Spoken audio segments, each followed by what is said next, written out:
poverty is something that is produced by the systems of capitalism and colonialism and racism that are producing extraordinary amounts of wealth.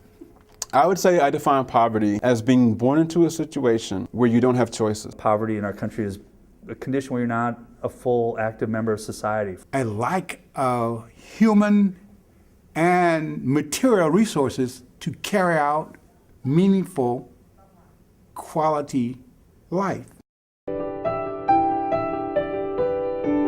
The media powerfully shapes how we think about poverty. What we hear in the media and from politicians is saying, take responsibility, pull yourself up by your bootstrap. Oftentimes it portrays people who are poor often as not wanting to work. Most poor people are working, they just can't earn enough. And so there's a lot of pressure put on people to change the way they live and to get a job. But yet, the corporations have found a way to make them useful in terms of creating fear. You've got poor people of color who are dangerous, and they are the reasons why there's crime, and they're the reasons why you should be scared. And so you see a massive increase in like private security companies and all of this kind of technology and security that's about, you know, dealing with this fear that the wealthy people have. When we talk about poverty, it's important to also talk about wealth, because the two are closely related together. You've got a lot of people who are simply out of work, who are never going to find work. But there's something about a capitalist system that does exploit labor and tries to minimize labor costs as much as it can.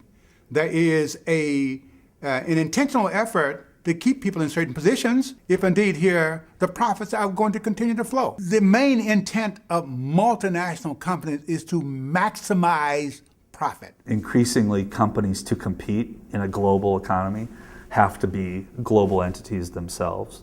Clearly, Walmart, okay, the biggest store that produces whatever it produces, exploits the labor of the Chinese, okay, so that they can sell low. And then it exploits those that work to sell those products, okay? No insurance, almost virtually less than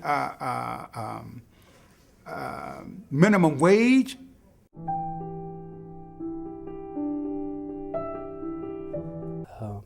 On the one hand, by having a large pool of cheap labor, it creates a situation where the owners of these companies can pay people whatever they want to pay, because there's so many people who want a job, who need a job, that they're fighting for low wages, right? Not only within the country, but in different countries. So what you end up with is a system where certain countries will try to attract corporate investors by saying, if you come to our country, you know, our workers, we only pay them 20 cents an hour. They don't have any unions. If they try to organize a union, we as a government will shut them down, we'll massacre them, we'll put them in jail. So come to our country, right? So it creates this competition where different countries and different workers are competing to see who can go the lowest. Their ability to use dollars all over the planet has shifted poverty and exploitation into hyperdrive. Life itself is held in the balance. They have no health plan for people that they're exploiting in the sweatshops.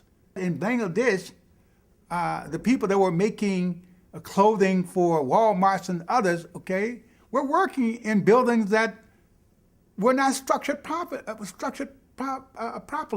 A population of Malaysians or a population of Bangladesh don't even stand a chance. We interviewed, the BBC's Bengali service interviewed senior officials in the Home Ministry, and he said he reckoned that 50% of the buildings in which garments factories are located were unsafe.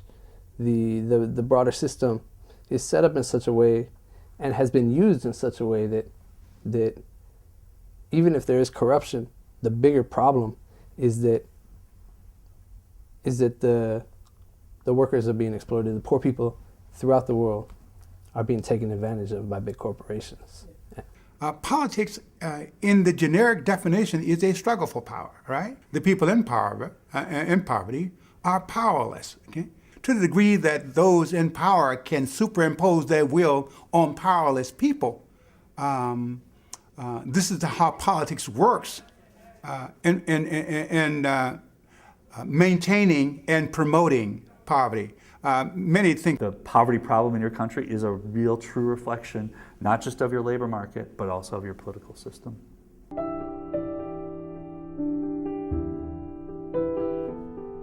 All kinds of policies of the United States government work in support of corporate profits. The forces that are at play are so great that policy is really only a blunt instrument to shape that. Neoliberalism is the economic policies that are driving the system of globalization, and it's these policies that are trapping the poor in their system of poverty. When corporations want to import and export something between different countries, they used to have to pay taxes. The system of free trade says that no, corporations shouldn't have to pay any taxes when they import and export things.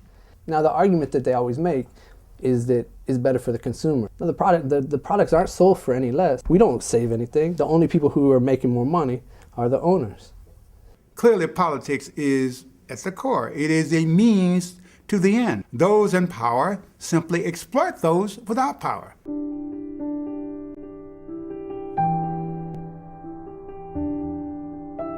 A lot of governments wanted to do things to develop the country for the benefit of the people. And they took loans from the World Bank and from banks in the United States. And some of that money, corrupt leaders kept it. It does not matter whether the corrupt officials service their own people. Their intent is not necessarily to service people, but to act in the best interest of the United States, okay? The problem is that by the 1980s, the U.S. government lifted up the interest rate to such a degree that when these countries wanted to start paying back their loans, they couldn't do it. The interest was so high that they couldn't pay back their loans. Yes, you loan people money, but you capture all their resources, and those resources are not used in the country's best interest that they loan to. And so they were in a trap. And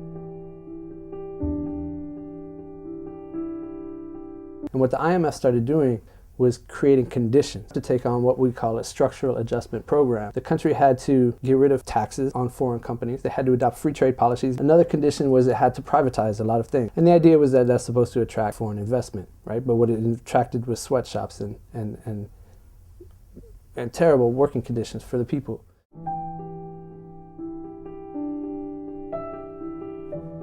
The purpose of the government from its inception was a tool of the elite. And to what degree has the government begun to consider the problems associated with the elite as it goes about sucking the life out of other people?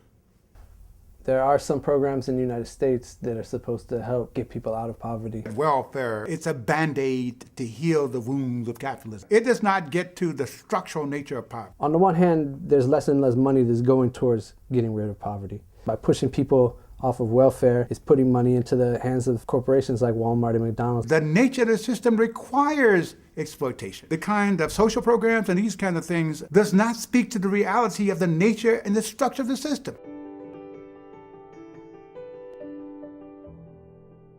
Another solution is providing supports for families so that they can find a way to work and earn and advance in the labor market. Clearly, there must be leadership if indeed here you want to solve the poverty equation and poverty problem, all right? Politics, of course, is the means by which leadership is manifest. That's not the only thing, though, right? I think that there has to be a certain set of values, in many respects, that's antithetical to capitalist values if indeed here you want to achieve that objective.